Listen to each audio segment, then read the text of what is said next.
সমানাধিকার বহুব্রীহির ক্ষেত্রে আমরা যেটা দেখব হচ্ছে অ্যাডজেক্টিভ প্লাস নাউন ফরম্যাটে থাকবে। অ্যাডজেক্টিভ প্লাস নাউন মানে আমরা যে সমস্ত পদটা পাবো এই সমস্ত পদটা অ্যাডজেক্টিভ প্লাস নাউন ফরম্যাটে থাকবে।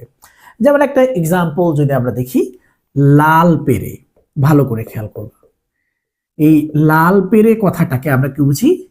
লাল পার যে শাড়ির, এটাকে আমি কি বলছি? লাল পেরে বলছি। এই শব্দটা যদি তোমরা একটুখানি খেয়াল করো, সেক্ষেত্রে তোমরা যেটা দেখবা যে এর এই যে পারটা হচ্ছে কি একটা নাউন, পার দ্বারা হচ্ছে একটা নাম বোঝাচ্ছে, শাড়ির পারকে বোঝাচ্ছে। আর এই যে লাল শব্দটা দেখছো, এই লাল হচ্ছে একটা অ্যাডজেক্টিভ বা বিশেষণ। পারটা কেমন? লাল পার। তার মানে এই লাল শব্দটা এই পারটাকে কি করেছে? বিশেষিত করেছে। তো কোনো শব্দ যদি বিশেষ্যকে বিশেষিত করে তখন আমরা তাকে কি বলি? তখন আমরা তাকে বিশেষণ বলি। তার মানে এখানে আমরা দেখতে পাচ্ছি বিশেষণ প্লাস বিশেষ্য।